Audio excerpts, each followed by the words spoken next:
2 start करनी है। ठीक है, अभी तक हमने क्या पढ़ लिया, देखो अभी तक हमने क्या पढ़ लिया कि क्वाड्रेटिक इक्वेशन होती क्या है ना, कोई भी 5x² 2x + 5 = 0 इस तरह की, जिसमें हाईएस्ट पावर कितनी हो x की, 2 हो, ऐसी इक्वेशंस को क्या बोलते हैं, क्वाड्रेटिक इक्वेशन। ठीक है, कैसे बताया कैसे था कल कि इसको हम क्या बोलते थे, क्वाड्रेटिक पोलिनोमियल, इसी को अगर = 0 लिख देते हैं तो क्वाड्रेटिक इक्वेशन बन जाती है। ठीक है, दूसरी चीज थी कि क्वाड्रेटिक इक्वेशन को लिखते कैसे हैं, है ना, ये सीखा, लिखते कैसे हैं, प्रॉब्लम स्टेटमेंट से, है ना, स्टेटमेंट से क्वाड्रेटिक इक्वेशन कैसे लिखते हैं, जैसे स्टेटमेंट दी हुई है और उससे क्वाड्रेटिक इक्वेशन कैसे लिखते हैं, ये सीखा। ठीक है, एक बात और क्या सीखी, क्वाड्रेटिक इक्वेशन की जर्नल फॉर्म क्या थी वो, ax² + bx + c = 0 और a कभी भी 0 नहीं होगा, इतना पढ़ा हमने। ठीक है ना, आज हम क्या पढ़ेंगे, आज हम पढ़ेंगे solution of quadratic equation by factorisation method, आज ये पढ़ेंगे हम। ठीक है, देखो ये इस पे जाने से पहले जब हम सेकंड चैप्टर में पॉलिनोमियल पढ़ रहे थे, वहां पे एक चीज पढ़ाया होगा, जीरोज ऑफ पॉलिनोमियल। ठीक है, जीरो ऑफ पॉलिनोमियल क्या है, मान लो ये एक 2x² + 1 - 3 ये एक पॉलिनोमियल है। ठीक है, मान लो ये एक पॉलिनोमियल है, तो ये मैंने एक क्वाड्रेटिक इक्वेशन लिख दी। ठीक है, इसका सॉल्यूशन देखना है। ठीक है, अब इससे पहले मैंने आपको क्या पढ़ाया था, पॉलिनोमियल्स, सेकंड चैप्टर में, सॉरी इससे पहले नहीं, सेकंड चैप्टर में पॉलिनोमियल्स पढ़ाया था। वहां एक चीज पढ़ाई थी ना, जीरोज ऑफ, बोलो, पॉलिनोमियल्स, जीरोज ऑफ पॉलिनोमियल्स क्या होते हैं, -b/a। फॉर्मूला नहीं पूछ रहा, x की कोई ऐसी वैल्यू होती है, ठीक है ना, x की कोई ऐसी वैल्यू होती है जो अगर मैंने उस पॉलिनोमियल में रख दी तो पॉलिनोमियल क्या हो जाएगा, जीरो हो जाएगा। अरे चाचा फॉर्मूला नहीं पूछ रहा मैं पूछ रहा हूं x की कोई ऐसी वैल्यू, जैसे x = 1 लिया मैंने, इसमें रखो 2 × 1 का स्क्वायर 1 ही रहेगा, +1 - 3 क्या हो गई, ये 3 - 3 क्या हो गया, 0 हो गया ना। तो मैं क्या कहूंगा कि x = 0 क्या है इस पॉलिनोमियल का, x = 1 इस पॉलिनोमियल का क्या है, जीरो ऑफ पॉलिनोमियल।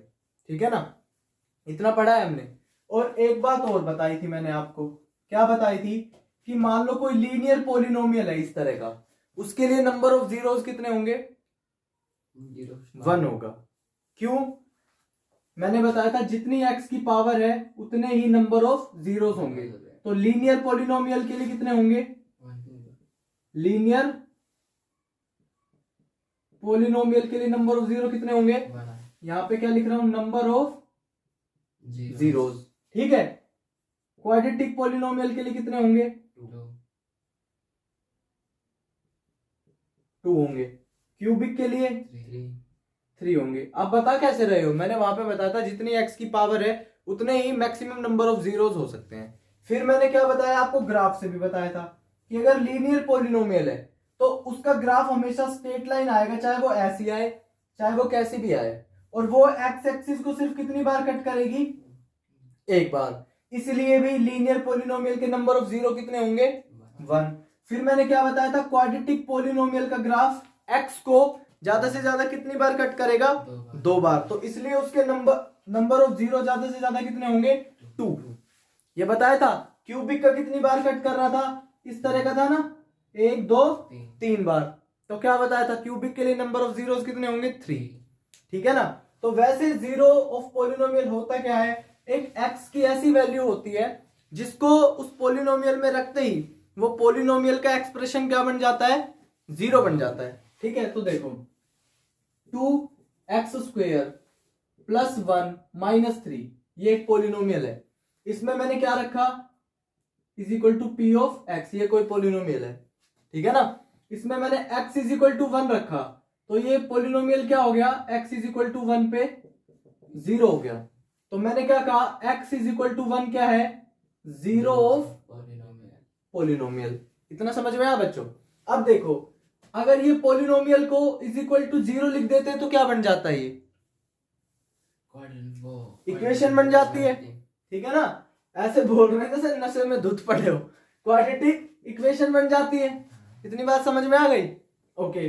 तो देखो, अब इस x की वैल्यू को 1 यहां पे रख के देखो, इस इक्वेशन में क्या हो जाएगा, 2 प्लस 1 माइनस 3 क्या हो जाएगा, पूरा 0 हो जाएगा ना, 0 इज इक्वल टू 0। तो अब यहां पे जब क्वाड्रेटिक इक्वेशन की केस में हमें x की कोई ऐसी वैल्यू मिल जाए जिसपे पूरी इक्वेशन क्या हो जाए, 0, तो उसको क्या बोलेंगे, रूट ऑफ इक्वेशन। क्या बोलेंगे, रूट ऑफ इक्वेशन। तो इस इक्वेशन का रूट बताओ क्या है, 1, ठीक है। रूट ऑफ इक्वेशन लिखेंगे तो ऐसे, और मैं ऐसे बोलूं तो x इज इक्वल टू 1, तब क्या कहूंगा कि x इज इक्वल टू 1 क्या है, इस इक्वेशन का सॉल्यूशन। और सिर्फ 1 ऐसे लिखूंगा तो लिखूंगा रूट ऑफ इक्वेशन क्या है, 1।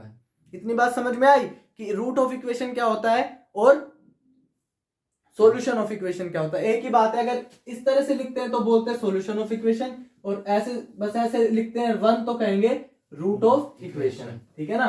क्या कहेंगे, रूट ऑफ इक्वेशन।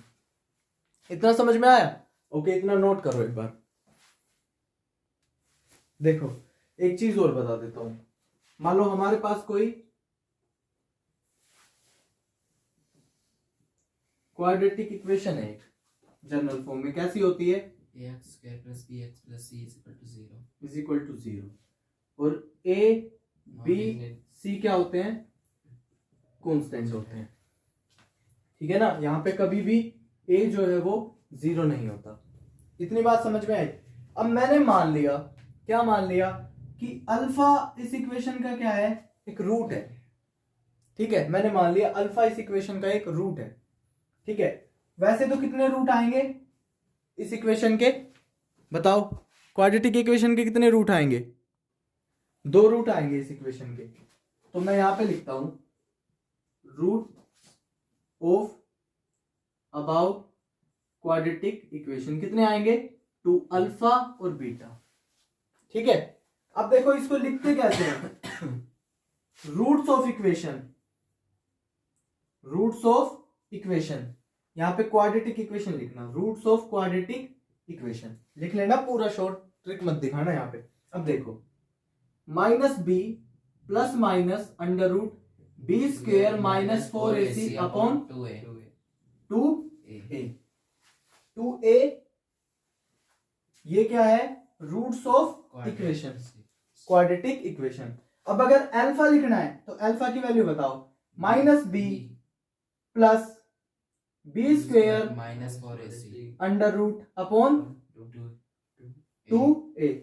और अगर बीटा लिखना है तो फिर यहां पे लिखेंगे माइनस बी माइनस, एक जगह प्लस लिखा तो दूसरी जगह minus, b square minus 4ac upon 2a। इतनी बात समझ में आई, ये बात समझ में आई ना। इस इक्वेशन के 2 रूट होंगे अल्फा बीटा, और इसको इस तरह से लिखते हैं प्लस माइनस अलग अलग करके, अल्फा को ये लिखते हैं, बीटा को ये लिखते हैं। इतनी बात समझ में आ गई, ठीक है। अब देखो, ये जो है, ये चीज जो है, इसको क्या बोलते हैं, डिस्क्रिमिनेंट। क्या बोलते हैं, डिस्क्रिमिनेंट। इसको किससे डिनोट करते हैं, डी से, ठीक है। होता क्या है, बी स्क्वेयर माइनस 4ac का under root, b square minus 4ac का अंडर रूट, इसको क्या बोलते हैं, डिस्क्रिमिनेंट, ठीक है। अंडर रूट नहीं आएगा, बिल्कुल सही बात है। अगर इसको देखकर हम इक्वेशन के रूट का नेचर बता सकते हैं कि रूट्स किस तरह के आएंगे, ठीक है ना, तो हम इसका यूज करेंगे, और किस तरह से रूट्स का नेचर पता लगेगा वो आगे इस चैप्टर में हम सीखेंगे। अभी आपको इतना जानना इसके लिए जरूरी है। देखो क्या सीखा था सबसे पहले, होती क्या है क्वाड्रेटिक इक्वेशन, वो लिखते कैसे हैं, पहचानते कैसे हैं, और फिर क्या स्टेटमेंट से बनाते कैसे हैं, जनरल फॉर्म देखी थी, ठीक है, a नॉट इक्वल टू 0 रहेगा हमेशा। फिर क्या देखा था हमने कि solution of quadratic equation by factorisation method कैसे होता है। उससे पहले मैंने आपको क्या बताया, जीरोस ऑफ पोलिनोमियल।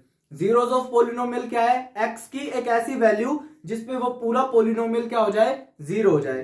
तो एक तरफ पोलिनोमियल लिखा हुआ है, उसको इज इक्वल टू अगर मैं जीरो लिख दूं तो वो क्या बन जाती है, एक इक्वेशन बन जाती है। तो मान लो हमने क्वाड्रेटिक इक्वेशन ली और उसमें x की दो वैल्यू मिलेगी हमें जिसपे वो इक्वेशन जीरो हो जाएगी, और वहां पे क्वाड्रेटिक पोलिनोमियल में भी नंबर ऑफ जीरो कितने मिलते थे, 2। तो वहां पे x की ऐसी वैल्यू जिसपे पोलिनोमियल जीरो हो जाता था हम क्या कहते थे, जीरोस ऑफ पोलिनोमियल। अब यहां पे x की वो वैल्यू जिसपे इक्वेशन जीरो हो जाए उसको हम क्या कहेंगे, रूट्स ऑफ इक्वेशन, ठीक है ना। तो जीरोस ऑफ पोलिनोमियल और रूट्स ऑफ इक्वेशन ये दोनों बहुत सिमिलर सी है, मैं कहूं तो एक ही बात है। वहां पे भी पोलिनोमियल जीरो हो जाता था, यहाँ पे भी इक्वेशन जीरो हो जाती है। और लीनियर इक्वेशन के केस में रूट कितने होते हैं, 1, क्वाड्रेटिक में 2, क्यूबिक में 3। तो हमें क्या पढ़ना है, क्वाड्रेटिक इक्वेशन, ठीक है ना। उसके बाद मैंने क्या बताया, रूट कितने होते हैं, अल्फा बीटा, उसको इस तरह से लिखते हैं फॉर्मूले को, अल्फा को इस तरह से, बीटा निकालना हो तो इस तरह से। उसके बाद इसको क्या बोलते हैं, डिस्क्रिमिनेंट। ये क्या बताता है हमें, नेचर ऑफ रूट्स। वो क्या होंगे, कैसे पता लगाएंगे, वो हम आगे पढ़ेंगे। अभी हम कौन सी एक्सरसाइज करेंगे, 4.2, ठीक है ना। तो इसको नोट डाउन करो। देखो इधर लिखेगा नहीं कोई भी, लिखेगा कोई कुछ भी नहीं, इधर देखो सारे। देखो ये क्या है, क्वाड्रेटिक इक्वेशन है, इसको कैसे सॉल्यूशन निकालना है इसका, फैक्टराइजेशन करके। फैक्टराइजेशन किसको कर, फैक्टर किसके बनाते हैं हम, इस मिडिल टर्म के। देखो इसको क्या बोलते हैं, मिडिल टर्म, या फिर क्या बोलते हैं, टर्म ऑफ एक्स, ठीक है ना। इसको या तो मिडिल टर्म बोलते हैं या टर्म ऑफ एक्स है। इसको ही हम क्या करते हैं, स्प्लिट करते हैं। क्या करते हैं, स्प्लिट करते हैं, ठीक है। करते कैसे है वो सुनो। देखो अगर मैं इस इक्वेशन को स्प्लिट करता हूं ए और बी में, ठीक है, इस इक्वेशन को स्प्लिट करता हूं ए और बी में, और उनको मल्टीप्लाई करता हूं, ठीक है। इस 3 को मैंने स्प्लिट किया किसमें, ए और बी में, ये दोनों कोई भी नंबर होंगे ना, ठीक है ना। जैसे 10 को मैंने स्प्लिट किया मान लो ए और बी में, तो मैं क्या मान सकता हूं, हो सकता है ये 5 5 हो सकता है 4 6 हो, कुछ भी हो सकता है ना। तो उसी तरह मैंने क्या किया कि इस बीच वाली टर्म को 3 को इसके मिडिल टर्म और इस टर्म ऑफ एक्स के जो कांस्टेंट है यहाँ 3 उसको स्प्लिट किया, मान लो ए और बी में कर दिया। और अगर इनकी मल्टीप्लाई करूं तो क्या आना चाहिए वो सुनो।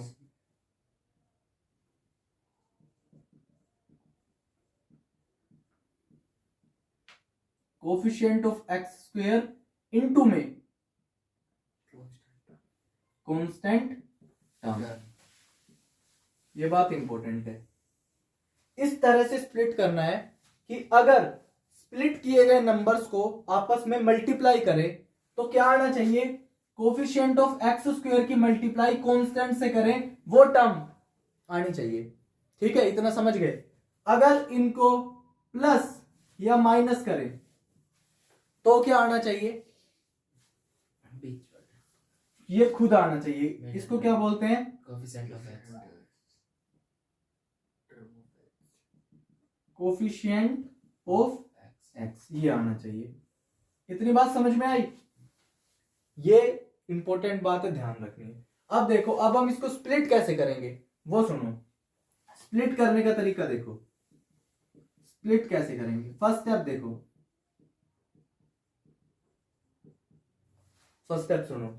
इस कोफिशिएंट ऑफ एक्स स्क्वायर का यहाँ पे कुछ भी नहीं है तो इसका मतलब, अगर कुछ भी नहीं है यहाँ पे तो इसका मतलब क्या है, इसके साथ 1 है। तो इस कोफिशिएंट ऑफ एक्स स्क्वायर की मल्टीप्लाई किसके साथ करो, कांस्टेंट टर्म के साथ, कांस्टेंट टर्म के साथ। क्या है यहाँ पे 1 इंटू में 10, कितना आएगा 10, समझ में आया। अब इस 10 के क्या कर दो, फैक्टर कर दो, करो 2 5 और 5, क्या आया 2 और 5, ठीक है, अब इनको किस तरह से लिखें कि माइनस का 3 आए वो बताओ। यानी कि पता चल गया कि भाई बड़ा वाला माइनस का होना चाहिए, ठीक है ना, और छोटा वाला प्लस का। देखो क्या आ रहा है अब, -3 आ रहा है ना। इसका मतलब इस इक्वेशन के इस मिडिल टर्म के फैक्टर क्या बने, x² माइनस का 5x प्लस का 2x माइनस का 10। समझ में आया इतना सबको? इस इक्वेशन के फैक्टर ये बने, ऐसे आप लोग निकाल लेंगे, ठीक है ना। अब देखो x कॉमन ले लो यहां से, x माइनस 5, यहां से क्या कॉमन ले लोगे, प्लस 2, क्या आएगा x minus 5। x minus 5 common ले लो पूरे में से, क्या बचेगा x प्लस 2। ये दो फैक्टर आ गए। यहां से x की वैल्यू कितनी आई 5 और x की वैल्यू कितनी आई -2। ये समझ में आया बच्चों? तो इस तरीके से हमें करना है। इक्वेशन दी रहेगी, इसको मिडिल टर्म बोलते हैं या टर्म ऑफ x, इसको स्प्लिट करना पड़ता है।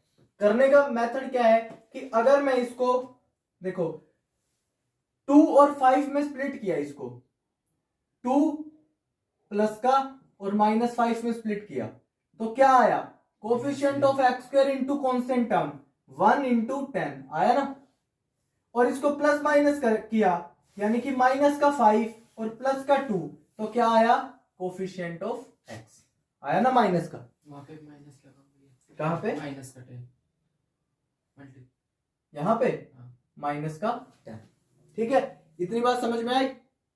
तो इस तरह से हम स्प्लिट करके सॉल्यूशन निकालते हैं। ये क्या है, x is equal to 5 and 2, ये 5 और -2 क्या है, रूट्स ऑफ क्वाड्रेटिक इक्वेशन, और x इज इक्वल टू 5 और x इज इक्वल टू -2 क्या है, सॉल्यूशन ऑफ इक्वेशन, है ना। एक ही बात है ना, ऐसे लिखेंगे तो रूट्स लिखेंगे, ऐसे लिखेंगे तो सॉल्यूशन कहेंगे। नोट डाउन करो इसको, देखो अब ध्यान से। ये कौन सी टर्म होती है, मिडिल टर्म या टर्म ऑफ x। यहां पे कोफिशिएंट बताओ x का क्या है, 1, ठीक है। इसको स्प्लिट करना है। मैंने बताया था स्प्लिटिंग कैसे करते हैं। फर्स्ट स्टेप क्या है, कोफिशिएंट ऑफ x² की जो क्या है 2, किससे मल्टीप्लाई करा दो, कांस्टेंट टर्म से। कितना आया, -12। अभी सिर्फ 6 से कराओ, कितना आया 12, ठीक है ना। माइनस को छोड़ दो अभी, 12। अब इस 12 के क्या करने हैं हमें, फैक्टर करने, ठीक है ना। वो सब माइनस बाद में एडजस्ट करेंगे, पहले हमें सिर्फ फैक्टर करने सीखने हैं। 12 के फैक्टर करके हमें ये पता चल जाएगा कि इसको स्प्लिट कितने में करना है। तो इसको करो 6, 3 एंड 1, ठीक है। ये समझ में आया? इधर ध्यान देखो, इधर देखो। अब देखो इन दोनों को आपस में मल्टीप्लाई करो, क्या आया 4 और ये 3, 4 3 क्या आया 12, ठीक है ना। अब देखो 4 और 3 में कर सकते हैं इसका फैक्टर, समझ में आया? ऐसे आप मल्टीप्लाई करके देख लिया करो कि दो फैक्टर ऐसे बनने चाहिए कि इनको देखो, ये यहाँ पे जो फैक्टर आया ना 2 2 3, इनको आपस में मल्टीप्लाई करके फिर देखा करो कि जो हमारे पास, जैसे इसको मल्टीप्लाई किया 4, इसको मल्टीप्लाई किया 3, तो 4 - 3 क्या आ रहा है 1 आ रहा है ना।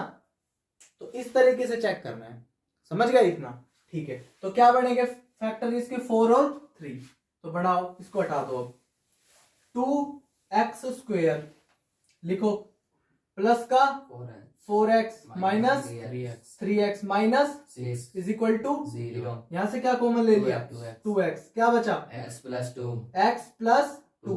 यहां से क्या कॉमन लिया -3 क्या बचा x plus 2, x plus 2 plus 2। x plus 2 पूरे में से कॉमन ले लिया, क्या बचा 2x माइनस 3, 2x माइनस 3। यहां से x की वैल्यू बताओ क्या आई, -2, यहां से बताओ 2x minus 3 is equal to 0, 3/2। Simple solve कर दो।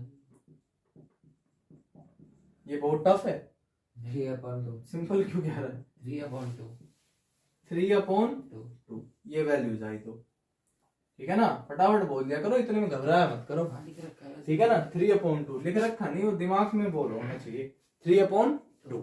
ठीक है, इसको नोट डाउन करो। चलो, हमारे प्रिय स्टूडेंट ये कह रहे हैं कि बच्चों को ये 2x - 3 सोल्व करना नहीं आया, तो ठीक है, ये हम दिखाते हैं सोल्व करना। ये दो फैक्टर आ गए यहां से, इन दोनों को इज इक्वल टू 0 रख दीजिए प्रिय विद्यार्थी। 2x - 3 is equal to 0। यहां से आप x की वैल्यू निकालने में सक्षम है? नहीं है तो देखिए -2 निकाल दिया ना मैंने, यहां से भी निकाल दीजिए। 2x इस 3 को इज इक्वल टू के इधर ले जाइए तो ये प्लस का 3 हो जाएगा। x is equal to 3/2। समझ में आ गया मान्यवर? ठीक है,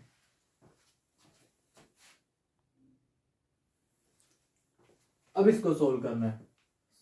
इस टर्म को स्प्लिट करना होता है, ठीक है, हमने सीख लिया। करना कैसे है? एक्स स्क्वायर का जो कोफिशिएंट है बताओ क्या है? √2। उसकी मल्टीप्लाई किससे करनी है? जो कांस्टेंट टर्म है, क्या है? 5√2। इसको ऐसे लिख सकता हूं, 5√2 इंटू में √2, क्या हो जाएगा ये? 5 इंटू 2।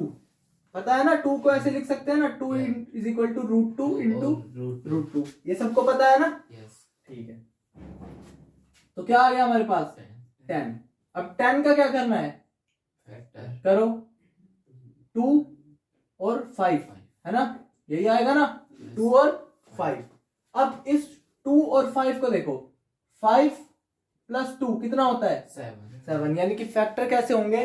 5 और 2 कर दो तो √2x square plus 5x plus 2x plus 5√2 is equal to 0। बताइए क्या कॉमन लू यहां से? √2 सिर्फ x क्या बचेगा? √2x plus 5। ठीक है, इधर से बताइए। प्लस √2 ले लो ना, 2 है, √2 आया तो क्या बचा? √2x plus 5। Very good. अब बताओ इधर से, x plus √2 plus √2x plus 5 पूरे में से कॉमन लिया तो क्या बचेगा? इधर 0 है, ध्यान रखना। x plus √2 is equal to 0।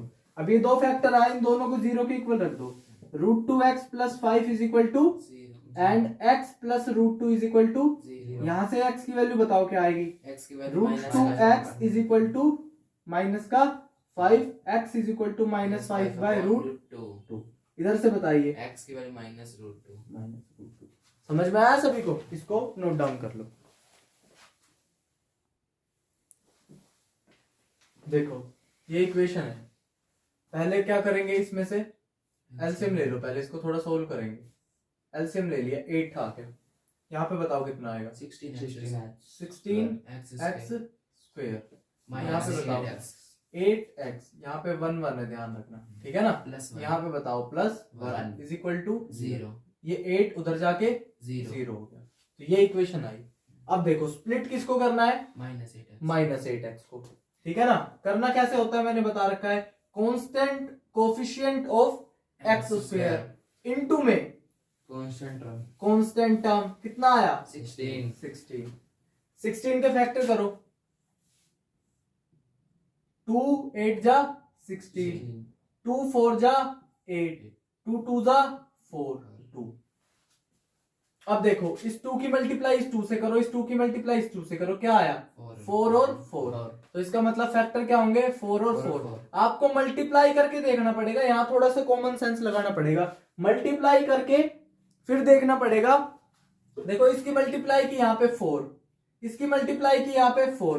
अब मैंने देखा 4 और 4 8 हो रहे हैं, तो इस तरह से आपको चेक करना है। पहले फैक्टराइज करके किसी ना किसी 2 2 3 जितने भी फैक्टर हो उनको इस तरह से अरेंज करना है कि अगर उनको ऐड या माइनस करे तो क्या बनेगा, ये टर्म बननी चाहिए। इतना समझ गए? ठीक है, तो 4 और 4 फैक्टर बनेंगे, तो बनाओ 16x square minus 4x minus 4x plus का 1 इज इक्वल टू 0। ये तो पता है ना कि -4 वो सब हमने देख लिया। यहाँ पे -8 बनाना है तो ठीक है ना। ठीक है, इतना सब क्लियर। यहाँ से क्या कॉमन लूं? 4x क्या बचेगा? 4x minus 1 यहाँ पे x लगेगा ना, 4x माइनस 1। यहाँ से क्या लूं? minus 4x minus 1। यहाँ से क्या कॉमन लिया? 4x minus 1। क्या बचा हमारे पास? 4x minus 1 4x माइनस 1, यानी कि x की वैल्यू क्या आई? 1/4 1/4 एंड 1/4। 4 सही है ये? yes sir नोट डाउन करो। अगला क्वेश्चन देखो। अगला क्वेश्चन क्या है? 100x² minus 20 plus 1। इस 20x के फैक्टर करने, इतना तो पता है ना। हाँ जी करेंगे कैसे? कोफिशिएंट ऑफ x² इनटू में कांस्टेंट टर्म कितना आया? 100 इस 100 के फैक्टर करो, कितना आएगा? 50 कितना आएगा? 25 कितना आएगा? 5 5। अब इस तरह से देखो, 5 2 जा 10 5 2 जा 10 तो कितना आएगा? 10 and 10 एंड 10 इस तरह से, ठीक है ना। संभाल लोगे ना इसको, अरेंज कैसे करना है? ठीक है, चलो देंगे तुम्हें मौका। 100x² minus 10x minus 10x plus 1 is equal to 0 0। यहाँ से क्या कॉमन लू? 10x क्या बचेगा? 10x minus 1 अच्छा जी, यहाँ से 1 minus 10x minus 1 ठीक है जी, ये 0 इधर लिख दूं, हाँ जी नाराज नहीं होगे तो। 10x माइनस 1 कॉमन ले लिया, क्या बचेगा? 10x minus 1 यार बड़े तेज हो रहे हो आजकल तो। x की वैल्यू बताओ तो फिर क्या आएगी? दोनों तरफ yes yes मान गए यार तुम तो। चलो नोट डाउन कर लो। अगला देखो क्या कहता है कि एग्जाम्पल 1 को सोल्व करना है, ठीक है ना। इसमें देखो क्या कहता है। जॉन एंड जीवंती 2 बच्चे हैं, ठीक है। उनके पास टोटल मार्बल्स कितने हैं? 45। तो मैं लिखता हूं कि जॉन प्लस जीवंती। स्पेलिंग ठीक लिखी है? yes गलत भी हो जाए तो क्या दिक्कत है। 45 है टोटल इनके पास, ठीक है। मैंने मान लिया जॉन के पास कितने हैं? x है, ठीक है। yes तो जीवंती के पास कितने हुए? 45 minus x 45 माइनस x। अब क्या करा उन्होंने? बच्चे हैं यार, खो दिए 5-5, ठीक है। तो आफ्टर लॉस ऑफ 5 मार्बल्स क्या बचा उनके पास? जो उनके पास बताओ पहले क्या बचा?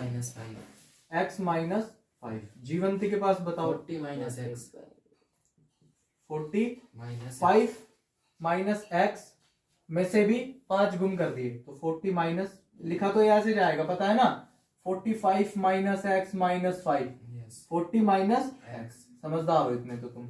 आसान सा क्वेश्चन, इतना टफ भी नहीं है। इतना समझ में आया? 40 माइनस x। अब क्या कहता है कि इन दोनों का प्रोडक्ट कर दे तो कितने मार्बल आएंगे टोटल? 124 मार्बल्स आएंगे, ठीक है। इसको सोल्व करना आप जानते ही हो। इस x की इस पूरे से मल्टीप्लाई करो, क्या आएगा? 40x माइनस 200 x², ठीक है ना। माइनस का 200 माइनस का 5x प्लस का 5x। इसमें घबरा रहे हो यार तुम तो, ठीक है। माइनस का x², 40 और प्लस 5 45x माइनस का 324, 124 इधर आके माइनस का हो जाएगा। माइनस कॉमन ले लो इसमें से, क्या आएगा? x² minus 45 plus 3 to 4 is equal to 0। ये क्या है? क्वाड्रेटिक इक्वेशन बन गई। अब इसको सोल्व करना है फैक्टराइजेशन मेथड से। बताओ x² minus 45x plus 324 is equal to 0। कैसे बता रखा है सोल्व करना? मिडिल टर्म को स्प्लिट करना है। करना कैसे है? कोफिशिएंट ऑफ x² इनटू में कांस्टेंट टर्म कितना आया? 3 to 4 ठीक है जी। 3 to 4 की क्या करेंगे? करिए 2 से करो इसको पहले। 2 1 1 6 2, फिर 2 से करो 8 1 फिर 3 से 7 से नहीं कर सकते? नहीं 3 से।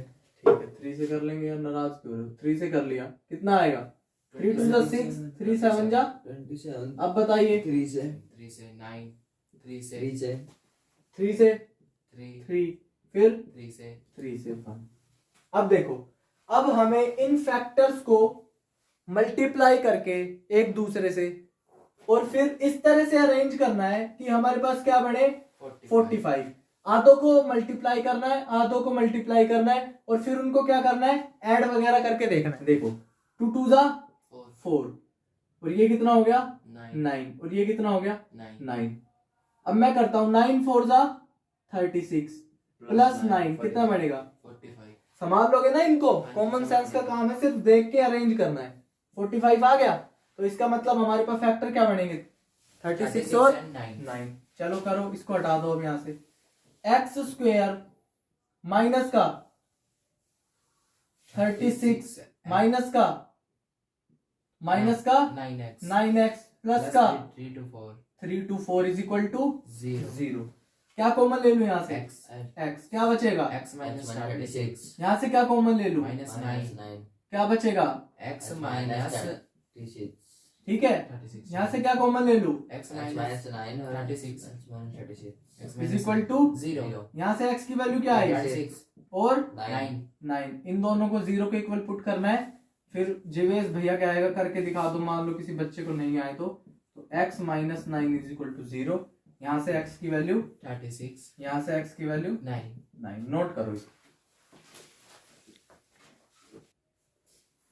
चलो अगला देखो क्या कहता है। A cottage industry produce a certain number of toys in a day. ठीक है, एक कंपनी है, एक दिन में क्या बनाती है? कुछ नंबर ऑफ टॉयज बनाती है। तो मैंने मान लिया let the production of toys in one day। In one day। One day. X। कितना मान लिया? x। x toys. ठीक है, yes। अब क्या कहती है? The cost of production of each toy was found to be 55 minus the number of toys produced in a day. क्या कहता है कि कॉस्ट ऑफ प्रोडक्शन, जितने खिलौने बनाए ना, 55 माइनस जितने बनाए उनको कर दो। जैसे मान लो एक दिन में उन्होंने जितने भी बनाए तो 55 में से माइनस कर दो तो क्या आ जाएगी? कॉस्ट आ जाएगी। कि क्या, किस चीज की कॉस्ट आ जाएगी? टॉयज की। तो फिर मैं क्या लिखूं? The cost of production of each toy that day. ठीक है ना, देखो क्या बोल रहा है अगली लाइन में? The cost of production of each toy. अगर हमें कॉस्ट ऑफ प्रोडक्शन एक खिलौने की निकालनी है तो मान लो जितने नंबर ऑफ खिलौने बने उनको 55 में से माइनस कर दो। तो मैं क्या मानूं? Let the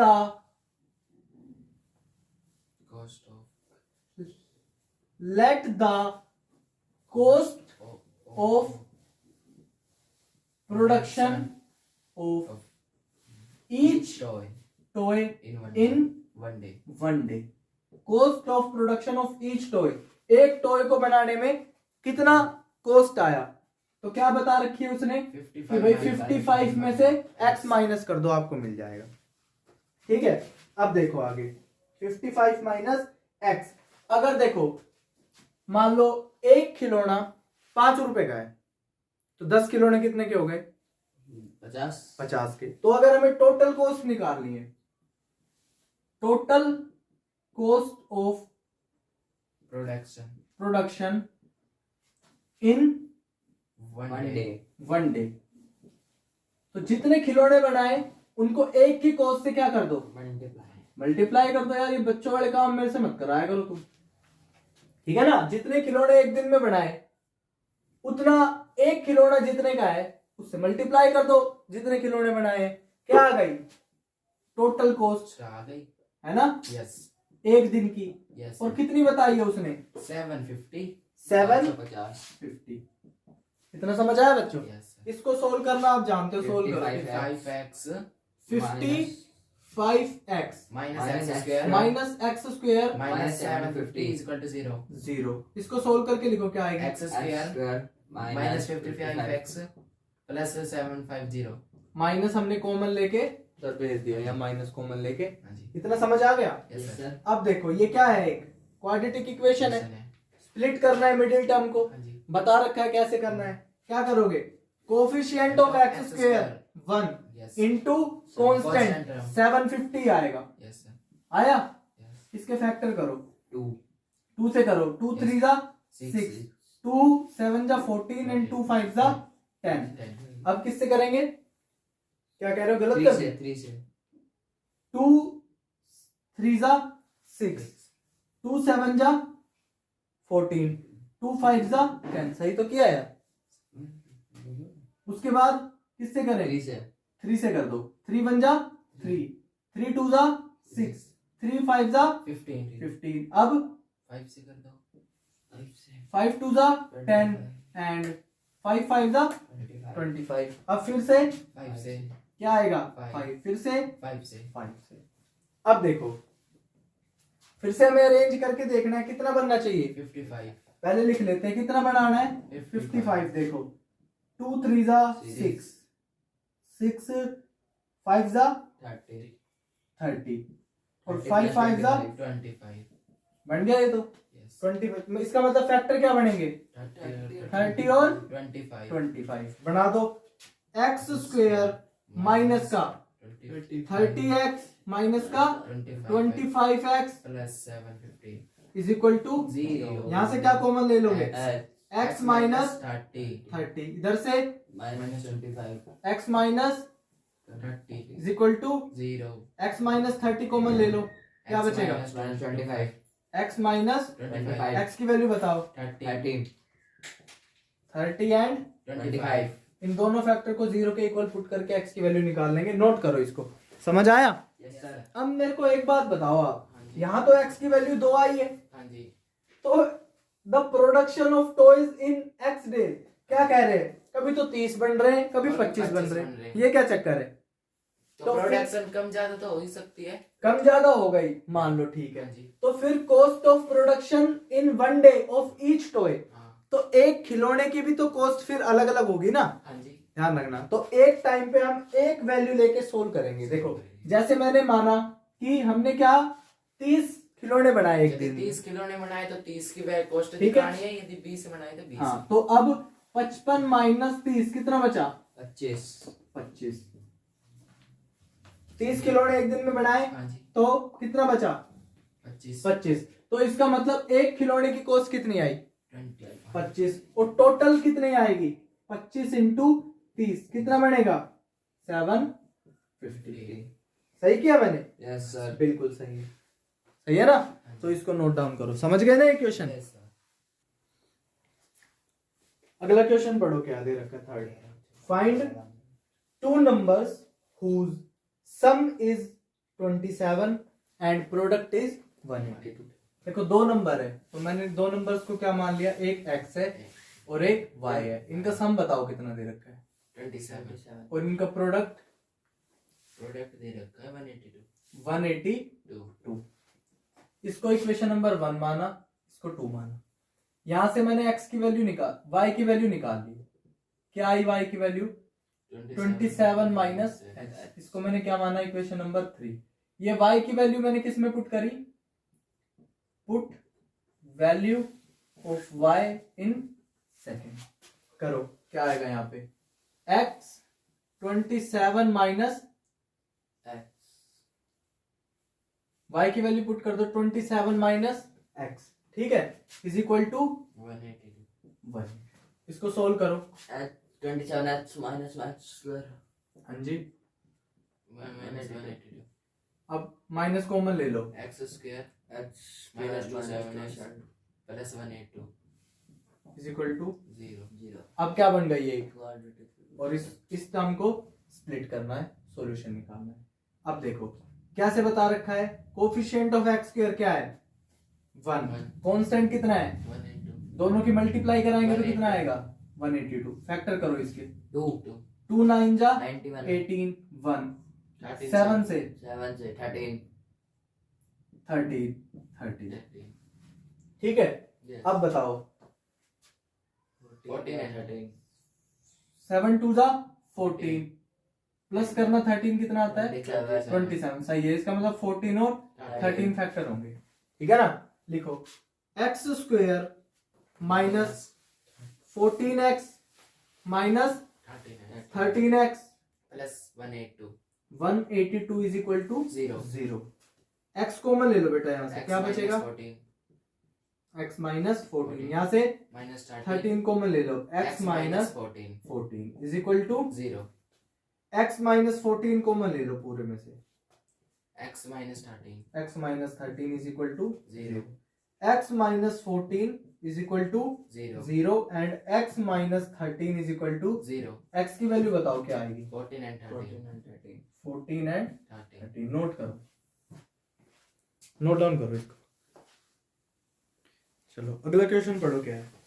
find two consecutive positive integer बोला, ध्यान रखना, यानी कि 0 से उस साइड 1 2 3 4 ठीक है ना। Find two consecutive positive integer sum of whose squares, यानी कि पहले उनका स्क्वायर करेंगे फिर उनका सम करेंगे। क्या लिखा है सम ऑफ हुज स्क्वायर्स, यानी कि उनके स्क्वायर्स का सम कितना है 3 6 5। देखो कॉन्जिक्यूटिव मैंने आपको पहले भी बताया था, कौन से नंबर होते हैं जो एक के बाद एक हो, जैसे 10 के बाद क्या आएगा 11, तो ये दोनों क्या है कॉन्जिक्यूटिव।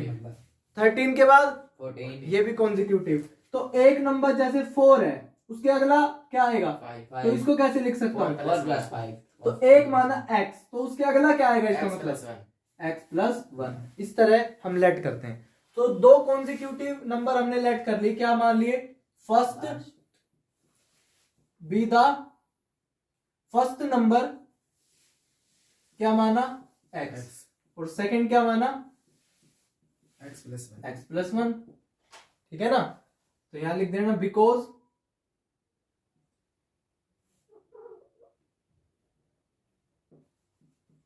Both are consecutive.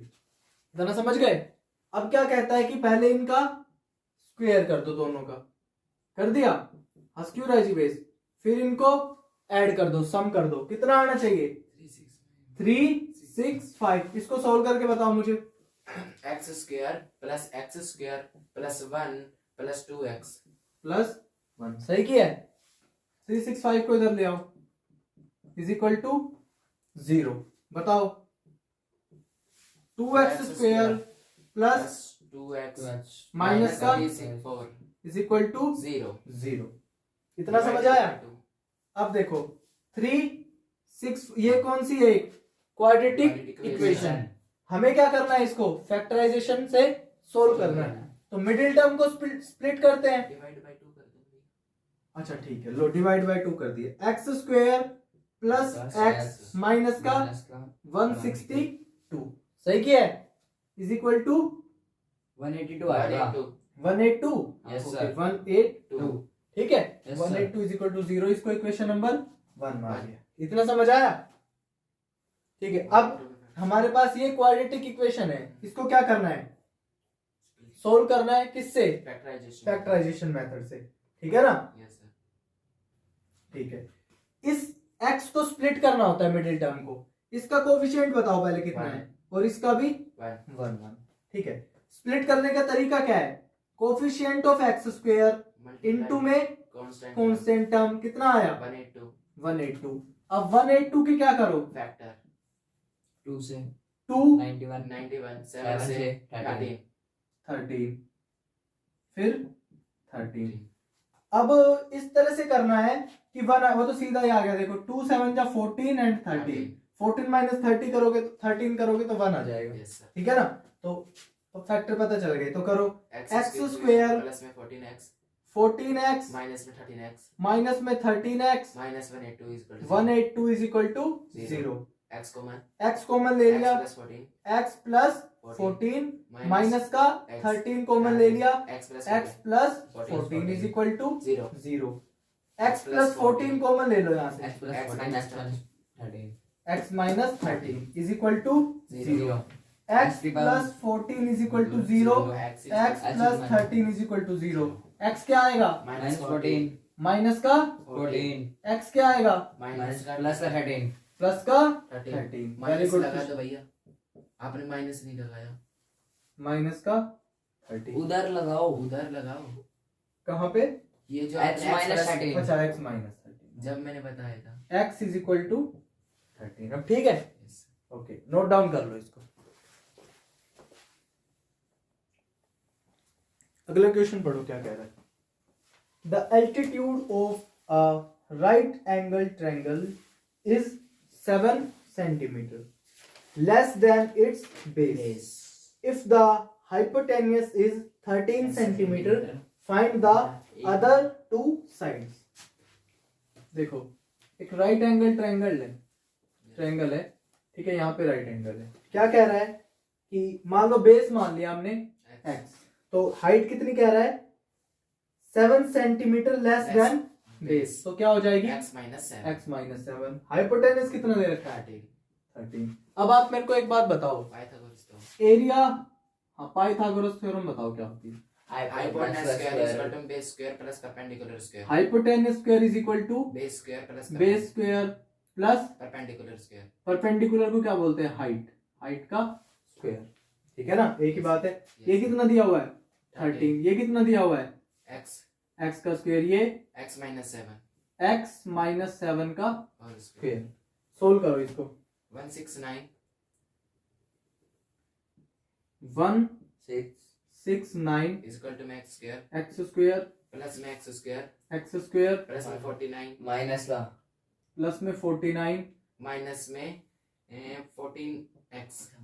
ठीक है, ठीक है, x square plus x square कितना हो गया? 2x square 2x square minus 14x minus 14x। तो ये भी तो फिर माइनस का करो, माइनस का 14x और क्या कर रहे हो? 2x स्क्वायर प्लस का 49, अच्छा वो बोल रहे हो ना तुम? हाँ 49 नहीं सॉरी 14x प्लस का 49 माइनस का 169 इज इक्वल टू Zero। 0। अब बताओ कितना हो गया?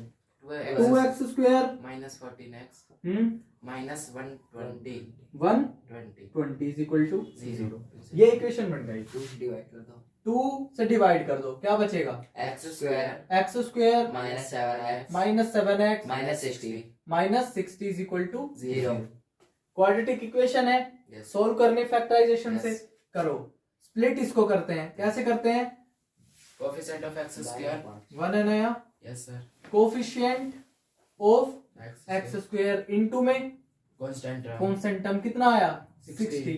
फैक्टर करो इसके, 60 के 2 2 30 15 15 फिर 3 से 3 से 5 5 से, ठीक है। ठीक है। अब देखो इसको करके देखो क्या हो पा रहा है?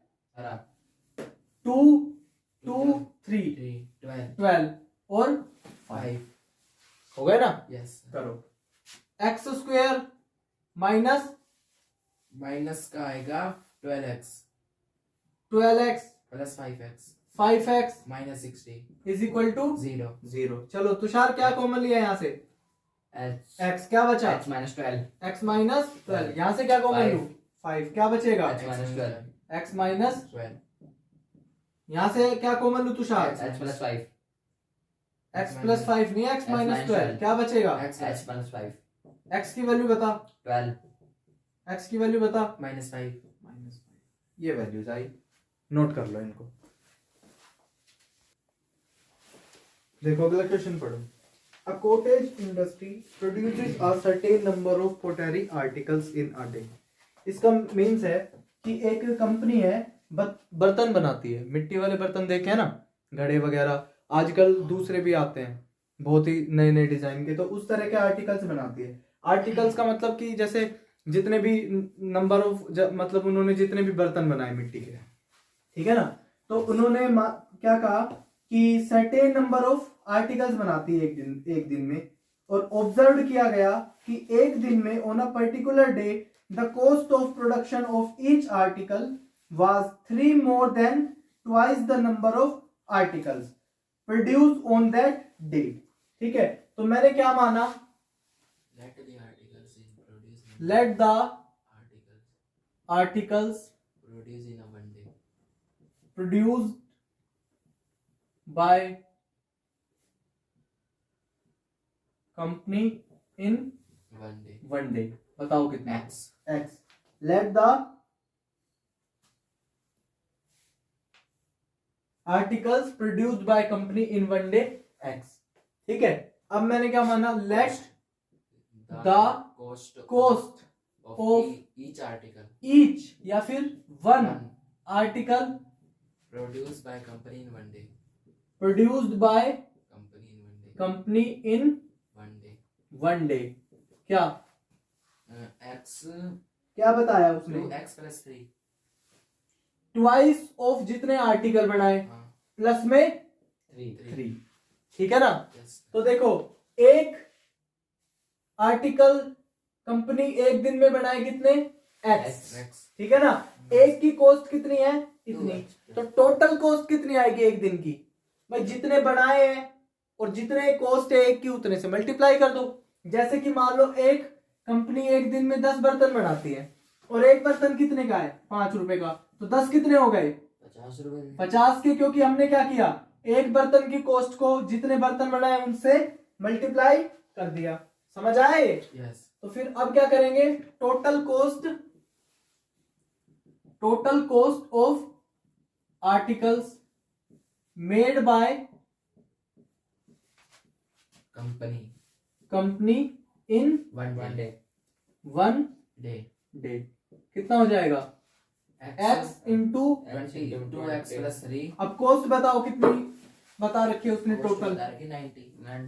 2x plus 3 into x is equal to 90. 90। Solve करो इसको। 2x square plus 3x minus 90 is equal to 0. कुछ कॉमन ले सकते हैं? कुछ नहीं। नहीं बना सकते नहीं. तो ये क्वाड्रेटिक इक्वेशन है, हाँ जी. इसको सोल्व करना है, हाँ जी. इसको स्प्लिट करना है। बता रखा है ना कैसे, coefficient of x square into में कांस्टेंट टर्म कितना आया? 180. 180 के क्या कर दो? Factor. करो। 290. 2 45 3 15 और 3 5 5 1. ठीक है, Yes. अब देखो क्या बनाना है हमें? 3 बनना चाहिए। Yes. 2 2 जा 4 3 जा 12 12 और 12 ये और 15 बन जाएगा। 15। ठीक ठीक है ना? सही बना ना? हाँ 15 जी. माइनस 12 3 आ गया। Okay, Yes. तो 15 और 2 12 बनेंगे, है ना? फैक्टर क्या बनेंगे? 15 और 12. 12 करो। 2 x स्क्वायर प्लस में 15x माइनस में 12x 12x माइनस में 90 इज इक्वल टू 0. क्या लू यहाँ से? 2x x कॉमन ले लिया 2x प्लस 15 प्लस 15, यहाँ से 12 कॉमन ले लिया तो 6 कॉमन ले लिया यहाँ से माइनस का। क्या बचेगा? 2x plus 15 2x plus 15, 2x plus 15 common ले लिया, x minus 6 x minus 6 is equal to 0 is equal to 0 मत भूलना। x की वैल्यू यहाँ से आएगी माइनस 15/2 और यहाँ से आएगी 6. ठीक है, ये नेगेटिव वैल्यू हो नहीं सकती किसी प्रोडक्ट की। तो प्रोडक्ट की कॉस्ट कितनी आई? 6 रुपए. नहीं, x है, आर्टिकल्स कितने बनाए? 6। मतलब इतने नेगेटिव में तो आर्टिकल्स बना नहीं सकता ना कोई, या तो एक बनाएगा या एक भी नहीं बनाएगा, नेगेटिव में थोड़ी बनाएगा। तो 6 बनाए, तो कॉस्ट बताओ एक आर्टिकल की कितनी 2 हुई? मल्टीप्लाई 6 प्लस 3 कितना हुआ? 12 प्लस 3 इज इक्वल टू 15. 15। ठीक है ना? Yes sir. तो एक आर्टिकल की कॉस्ट कितनी हुई? 15। चलो नोट डाउन करो इसको। यहाँ पे हमारी 4.2 कंप्लीट हो गई है।